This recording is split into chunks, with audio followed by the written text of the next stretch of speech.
Welcome to Dark Knight Films Reviews and another Hammer Productions night. Tonight, I will be reviewing The Castle of Fu Manchu, released in 1969.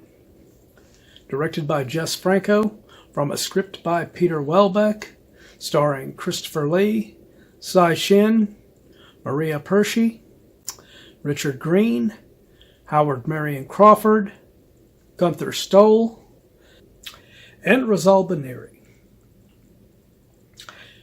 Now, as I said in my previous review for the Fu Manchu series here, they were going to get worse. This is the one.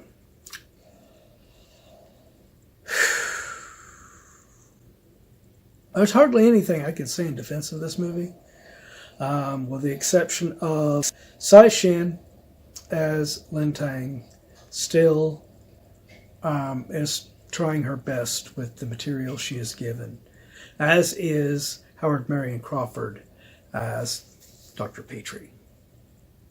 And I guess you could say that Richard Greene's Nayland Smith fares a little better in this film than he did in The Blood of Fu Manchu.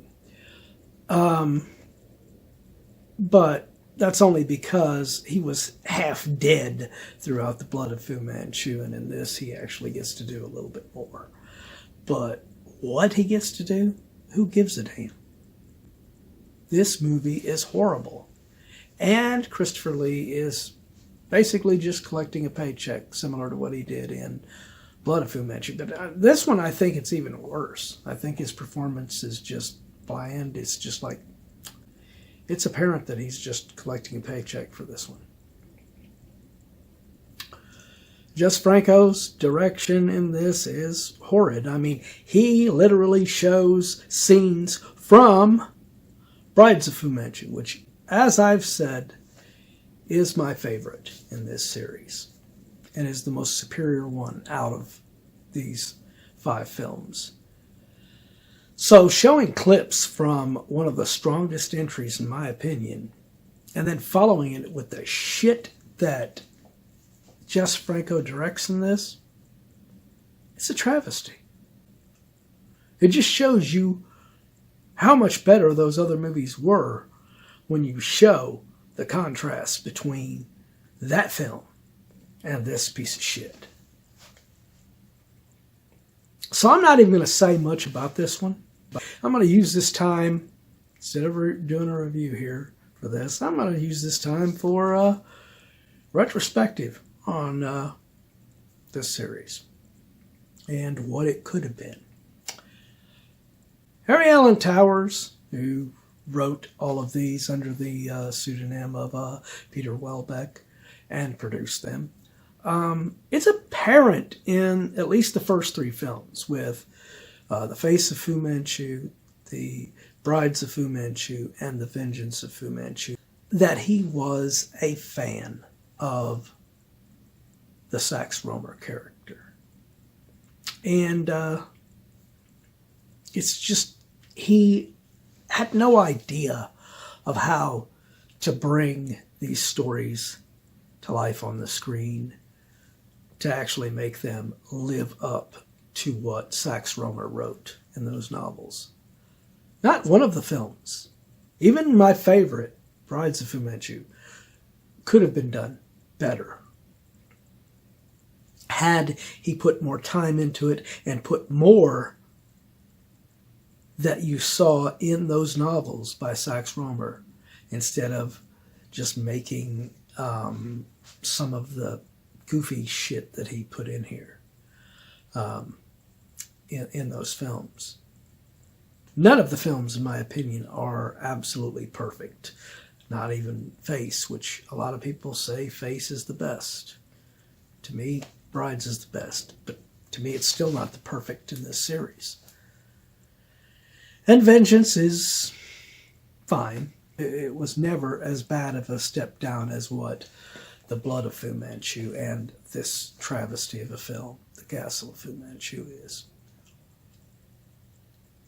For fans of the Fu Manchu movies with Christopher Lee, This is not only a step down because of the direction and this. I mean, because he could have come up with one hell of a story as far as Fu Manchu trying to control more women and trying to use them to get what he wants. This has none of that. This doesn't even fall back on that stuff that you enjoyed about Brides and Face and Vengeance, or even The Blood of Fu Manchu. This is just a derivative piece of shit in filmmaking. It has absolutely nothing redeeming about this one. So my final review for The Castle of Fu Manchu, the final chapter in this series, and the death nail to this series, basically, because of how bad it was, that it didn't continue forward any longer. I'm going to give this film a 2.0. It's a shame. It is a waste of great talent with Christopher Lee, Tsai Chin, Richard Greene, and Howard Marion-Crawford to put them in this film and not really do anything with them. Even like I said, the well-done performances of Tsai Chin and Howard Marion-Crawford cannot save this piece of shit. Well, what do you guys think of The Castle of Fu Manchu? Do you agree with my review? Do you disagree? Let me know in those comments down below. And as usual, if you enjoyed this video, do not forget to like, share, and subscribe. And don't forget to click that bell icon so you can be notified about future videos just like this one.